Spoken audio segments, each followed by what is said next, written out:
Hello friends, welcome back to my channel. मेरा नाम रितेश है और इस चैनल पे मैं आप सब लोगों का स्वागत करता हूँ। इस चैनल पे हो क्या रहा है, इस चैनल पे हम अपना एक जावा कोर्स कर रहे हैं और जावा कोर्स के अंदर ये आज 8th वीडियो है। पिछले 7 वीडियोस में हमने 7 अलग अलग टॉपिक्स के बारे में बात कर ली है। हमने एकदम जीरो से स्टार्ट किया था और धीरे धीरे स्टेप बाय स्टेप हमने छोटे कंसेप्ट्स के ऊपर बड़े कंसेप्ट्स को बिल्डअप किया और अभी तक हमने 7 अलग अलग टॉपिक्स के बारे में यहाँ पे डिस्कशन कर लिया है। यहाँ पे लेफ्ट साइड में आपको सारे टॉपिक्स की समरी भी दिख रही होगी। आज के इस वीडियो में हम जावा प्रोग्रामिंग लैंग्वेज के यूनिवर्स के बारे में समझने वाले हैं। अब जावा प्रोग्रामिंग लैंग्वेज के यूनिवर्स का मतलब क्या है? मतलब कि कोड लिखने की दुनिया। इंटरनेट पे यूट्यूब पे जावा के बहुत सारे ट्यूटोरियल्स अवेलेबल हैं। अगर आप यूट्यूब पे सर्च करोगे जावा ट्यूटोरियल तो आपको लंबी चौड़ी लिस्ट दिखने वाली है और उसमें मेरा ट्यूटोरियल, मेरा कोर्स कहीं पे भी नहीं आता। लेकिन जिस तरीके से हम इस चैनल पे जावा को समझ रहे हैं, आपको यूट्यूब पे कहीं और नहीं मिलने वाला। अगर आपको मिल जाए तो नीचे कमेंट सेक्शन में पोस्ट करके बता दो।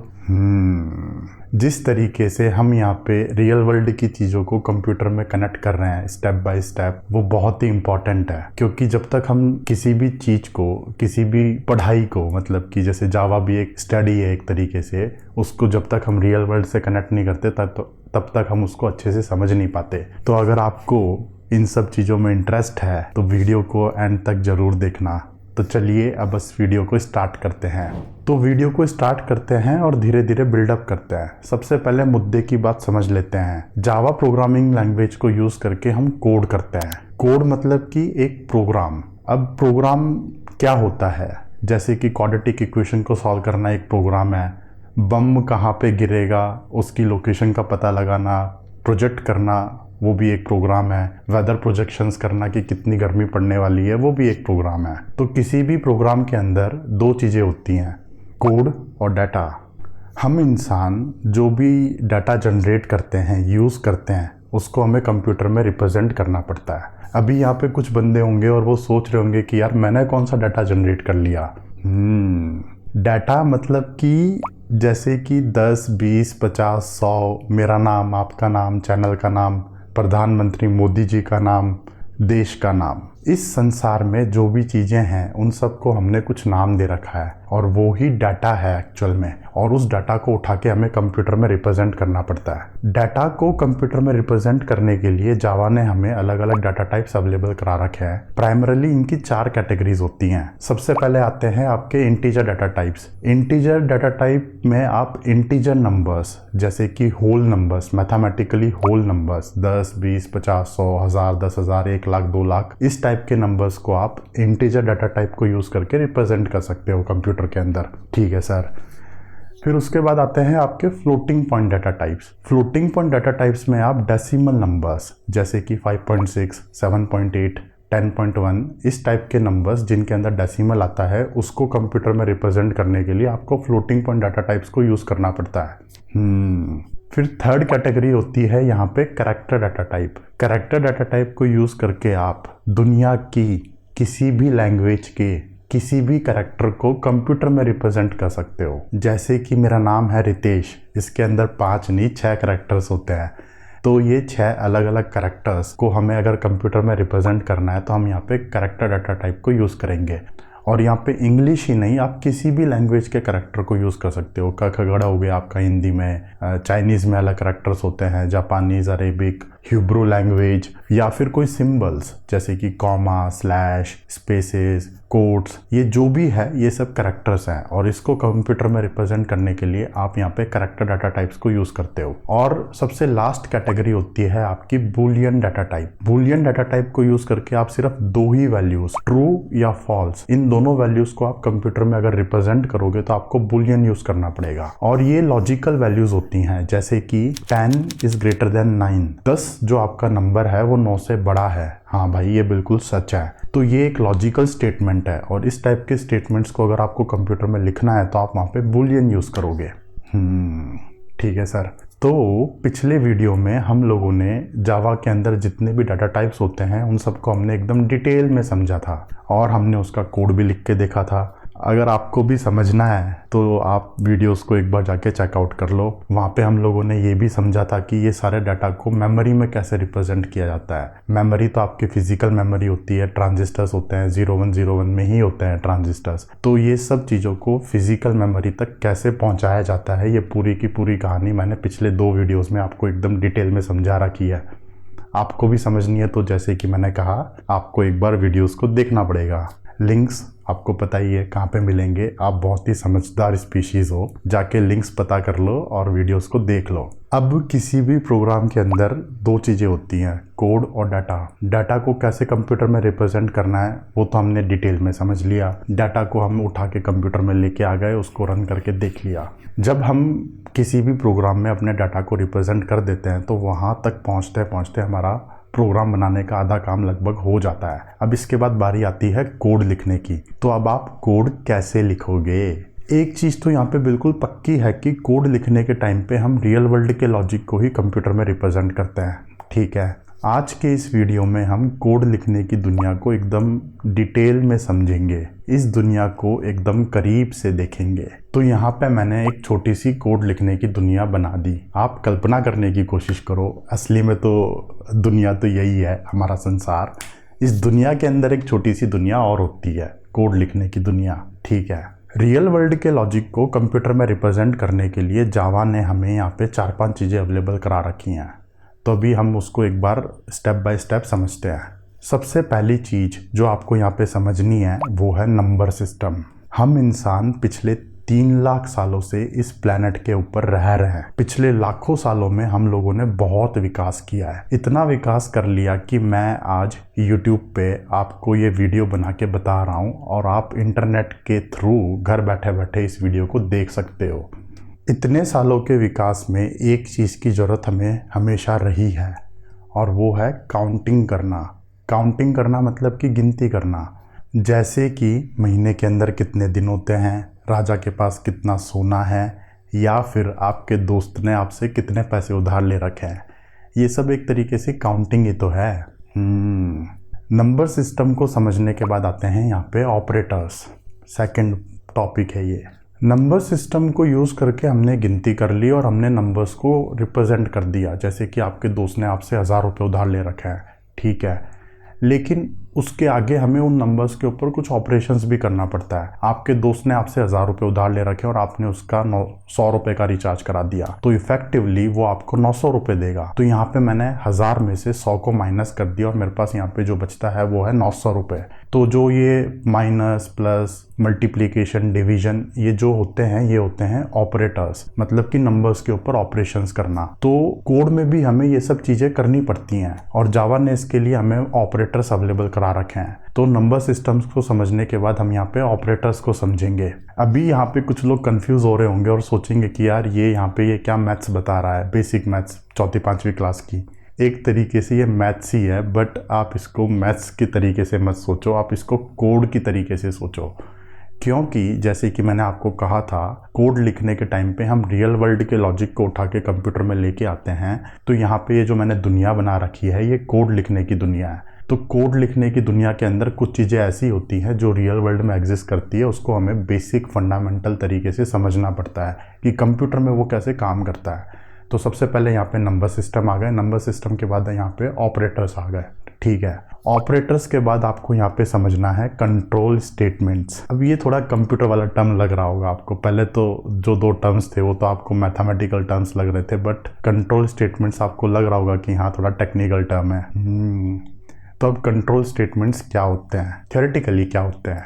कंट्रोल स्टेटमेंट्स को यूज़ करके आप प्रोग्राम के एग्जीक्यूशन फ्लो को कंट्रोल करते हो। एग्जीक्यूशन फ्लो को कंट्रोल करने का मतलब क्या होता है, इसको एक एग्जांपल लेके समझते हैं। यहाँ पे लेफ्ट साइड में मेरे पास एक बहुत ही सिंपल सा फ्लो चार्ट है। इस फ्लो चार्ट के अंदर मैंने एक रियल वर्ल्ड लॉजिक को रिप्रेजेंट कर रखा है। अब इस फ्लो चार्ट को देख के आपको समझ में आ रहा होगा कि अगर ये वाली कंडीशन ट्रू है तो ये वाला एक्शन लो, अगर ये कंडीशन फॉल्स है तो ये वाला एक्शन लो। तो इस टाइप की चीज़ों को अगर हमें कोड में लिखना है तो उसके लिए हम कंट्रोल स्टेटमेंट्स का यूज़ करते हैं। जावा के अंदर भी कुछ कंट्रोल स्टेटमेंट्स होते हैं जो हमें जावा ने अवेलेबल करा रखे हैं। हम कंट्रोल स्टेटमेंट्स के टॉपिक में कंट्रोल स्टेटमेंट्स को एकदम डिटेल में समझेंगे। अब कंट्रोल स्टेटमेंट्स के बाद क्या आते हैं? कुछ नहीं आता कंट्रोल स्टेटमेंट्स के बाद। ये 3 टॉपिक्स को अगर आपने एकदम समझ लिया तो आप बेसिक आपने कवर कर लिया, कोड लिखने के बेसिक्स आपने कवर कर लिए। आप 0 पे थे, डाटा तो आपने रिप्रेजेंट कर दिया, लेकिन कोड लिखने की दुनिया में आप 0 पे थे। आपने ये 3 बेसिक टॉपिक्स कवर कर लिए, उसके बाद आप आधे रास्ते तक तो पहुंच जाओगे। ठीक है, पर हमारी कहानी यहीं पे ख़त्म नहीं होती।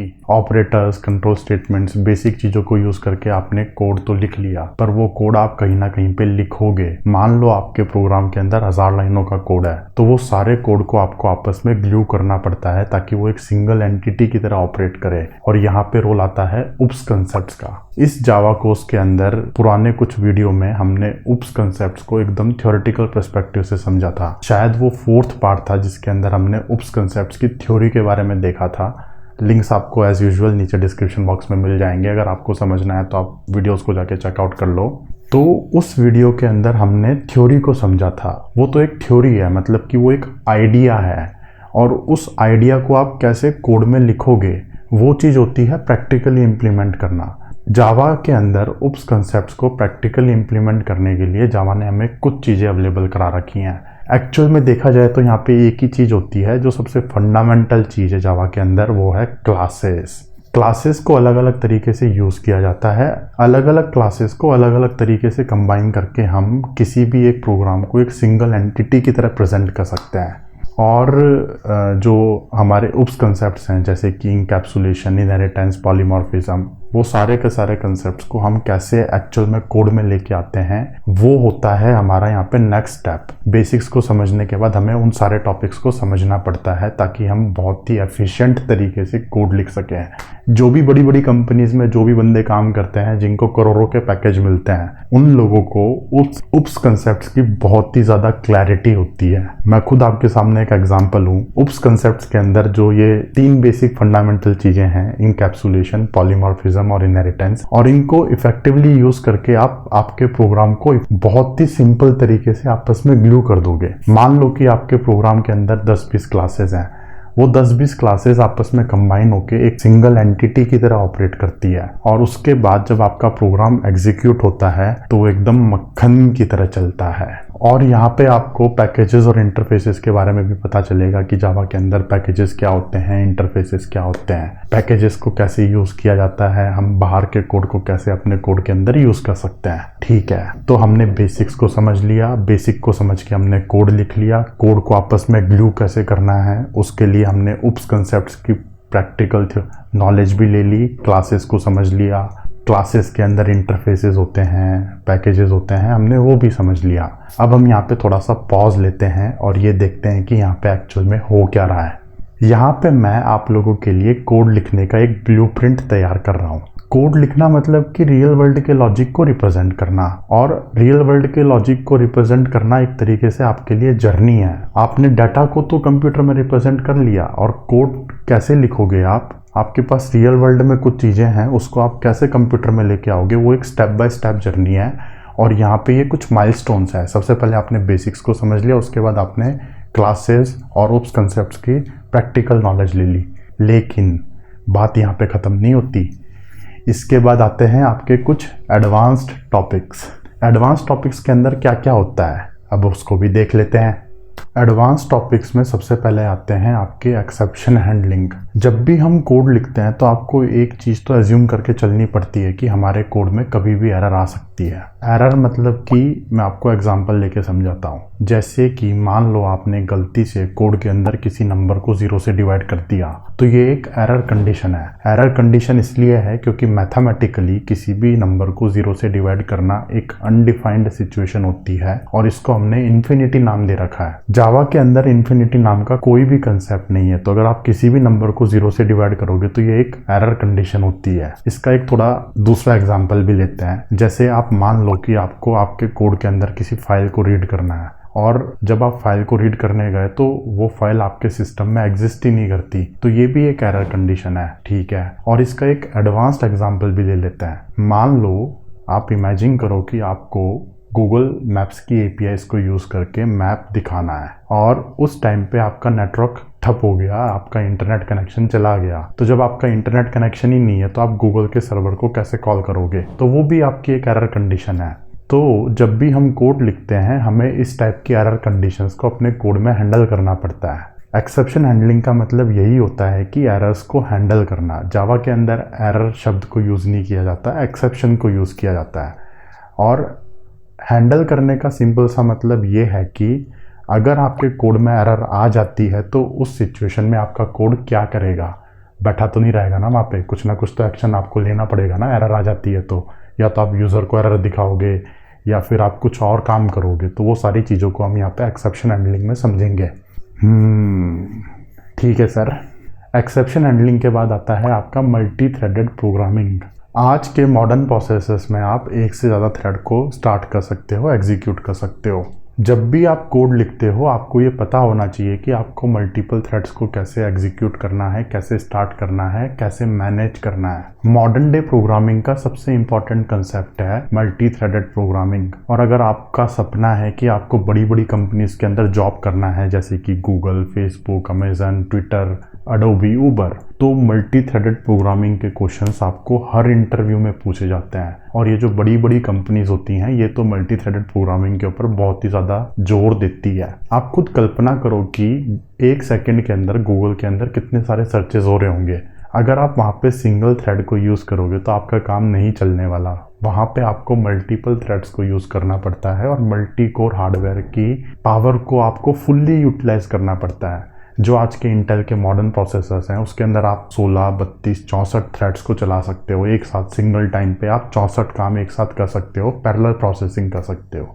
तो जब भी आप कोड लिखोगे आपको ये पता होना चाहिए कि आपको पैरेलल प्रोसेसिंग कैसे करनी है आपके कोड की। और यही हम समझेंगे मल्टी थ्रेडेड प्रोग्रामिंग के अंदर। ठीक है सर। मल्टी थ्रेडेड प्रोग्रामिंग के बाद जो आपका नेक्स्ट टॉपिक है वो है डाटा को हैंडल करना आपके कोड के अंदर। जैसे कि डाटा का इनपुट लेना, आउटपुट देना, फाइल को रीड करना, स्ट्रीम्स को मैनेज करना डाटा की। जावा के अंदर इनपुट आउटपुट करने के लिए बहुत ही स्पेसिफिक टूल्स अवेलेबल हैं।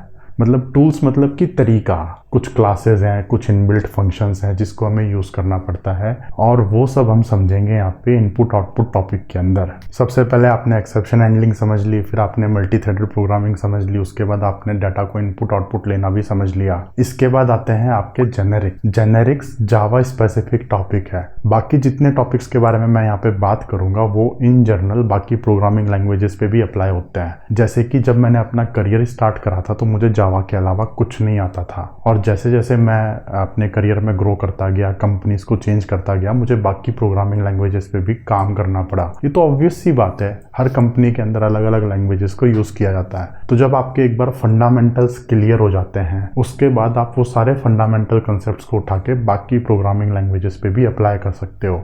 इतना सा टाइम लगता है आपको ये सब करने में।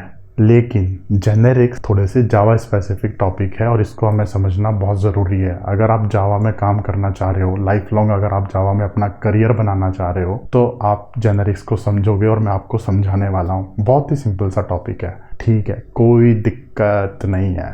जेनेरिक्स के बाद यहाँ पे आते हैं लैम्डा एक्सप्रेशंस। लैम्डा एक्सप्रेशंस को सबसे पहले जावा 8 में इंट्रोड्यूस किया गया था और इसका एक बहुत बड़ा रीज़न भी था। दुनिया के अंदर माना जाता है कि जावा में अगर आपको कोड लिखना है तो छोटा सा काम करने के लिए आपको थोड़ा ज़्यादा कोड लिखना पड़ता है compare to other programming languages. जैसे कि अगर जो काम किसी और प्रोग्रामिंग लैंग्वेज के अंदर 5 लाइनों में हो जाता है उसके लिए आपको जावा में 10 लाइनें यूज़ करनी पड़ती हैं। वो लाइनें कॉम्प्लेक्स नहीं होती हैं, लाइनें बहुत ही सिंपल होती हैं, लाइनें मतलब कोड की लाइनें लिखना, लेकिन 5 की जगह 10 लाइनें लिखनी पड़ती है। अब जावा के अंदर सब कुछ क्लासेस हैं, क्लासेस के ऑब्जेक्ट्स बनते हैं और उन ऑब्जेक्ट्स को यूज़ किया जाता है। तो ये थोड़ा सा बॉयलर प्लेट कोड आपको लिखना पड़ता है। लेकिन लैम्डा एक्सप्रेशंस के आने के बाद ये सारी चीज़ें बहुत सिंप्लीफाई हो गई हैं और जो जावा के बंदे हैं जिन्होंने जावा बनाई है वो भी तो बहुत समझदार हैं। उन्होंने ये प्रॉब्लम को पहले ही देख लिया दुनिया के अंदर और इसीलिए वो लैम्डा एक्सप्रेशंस को लेके आए। लैम्डा एक्सप्रेशंस के आने के बाद बहुत सारी चीज़ों का आपका क्लासेस बनाने की ज़रूरत ही नहीं पड़ती आपको, आप डायरेक्टली लैम्डा एक्सप्रेशंस को यूज़ कर सकते हो। और इसका सबसे बड़ा इम्पैक्ट आपको देखने को मिलता है कलेक्शंस फ्रेमवर्क के अंदर। जावा के अंदर कलेक्शंस फ्रेमवर्क नाम की एक चीज़ होती है। कलेक्शंस फ्रेमवर्क के अंदर आपको इनबिल्ट डाटा स्ट्रक्चर्स मिलते हैं जैसे कि मैप, लिस्ट, स्टैक, क्यू, फलाना ढिमाका।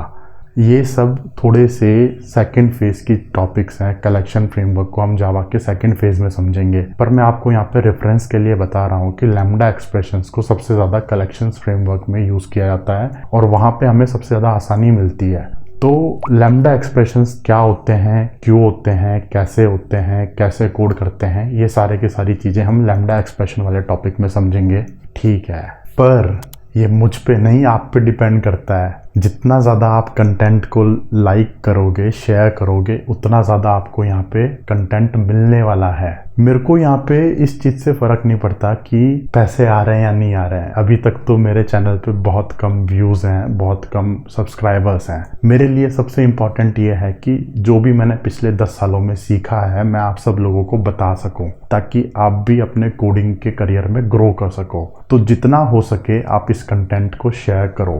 अभी सुनने में आ रहा है कि इंस्टाग्राम ने थ्रेड्स वाली ऐप रिलीज़ कर दी है, बहुत पहले रिलीज़ कर दी है, but it's a direct competition to Twitter और एक्स। तो आपके पास इतने सारे सोशल मीडिया प्लेटफॉर्म्स हैं, उठा के वीडियोस को शेयर करो ना, दिक्कत क्या है। करो दबा के शेयर करो कंटेंट को। ये सारा का सारा कंटेंट आपको बिल्कुल फ्री में अवेलेबल है। इस चीज़ की तो मैं आपको गारंटी देता हूँ कि ये पूरा का पूरा जावा कोर्स को आपको 1 रुपया देने की ज़रूरत नहीं है, फ्री में देख सकते हो आप। तो शेयर करो दोस्तों, मुझे भी अच्छा लगेगा। एडवांस टॉपिक के अंदर सबसे लास्ट में है कुछ मिसलेनियस टॉपिक, ऐसे टॉपिक्स जिसको मैं कैटेगराइज नहीं कर सकता। ये कुछ जावा के अंदर न्यूली एडेड फीचर्स हैं। जावा पिछले 30 सालों से जावा के ऊपर डेवलपमेंट हो रहा है, तो उसके अंदर बहुत सारे फीचर्स को ऐड किया गया है। तो जो नए नए फीचर्स हैं, छोटे छोटे फीचर्स हैं, उसको हम मिसलेनियस टॉपिक्स में समझेंगे। एन्यूमरेशंस क्या होते हैं, रिकॉर्ड्स क्या होते हैं, एनोटेशंस क्या होते हैं, ऑटो बॉक्सिंग, अनबॉक्सिंग, इस टाइप की चीज़ों को हम मिसलेनियस टॉपिक में समझेंगे। टेंशन नको लो रे, सारा का सारा कंटेंट आपको समझ में आएगा। मैं आपके साथ हमेशा रहूँगा, हमेशा आपको वीडियोस अवेलेबल कराता रहूँगा आपके लिए। आपको बस कुछ नहीं करना, इस कोर्स को फॉलो करना है स्टेप बाय स्टेप, डेडिकेटेडली। आपको एक वीडियो से लेके आखिरी वीडियो तक आपको बस फॉलो करना है। अगर आपने इतना सा भी काम कर लिया ना, सारे वीडियोस को एक बार देख लिया और प्रैक्टिकली होमवर्क कर लिया, तो आपको अच्छा प्रोग्रामर बनने से कोई नहीं रोक सकता। आप किसी भी इंटरव्यू में जाके किसी भी इंटरव्यू को क्रैक कर सकते हो। आपकी एजुकेशनल क्वालिफिकेशंस, बैकग्राउंड ज़्यादा मैटर नहीं करता। आपकी स्किल्स मैटर करती है कि आप किस तरीके से कोड को लिखते हो और किस तरीके से आप इंटरव्यू में परफॉर्म करते हो।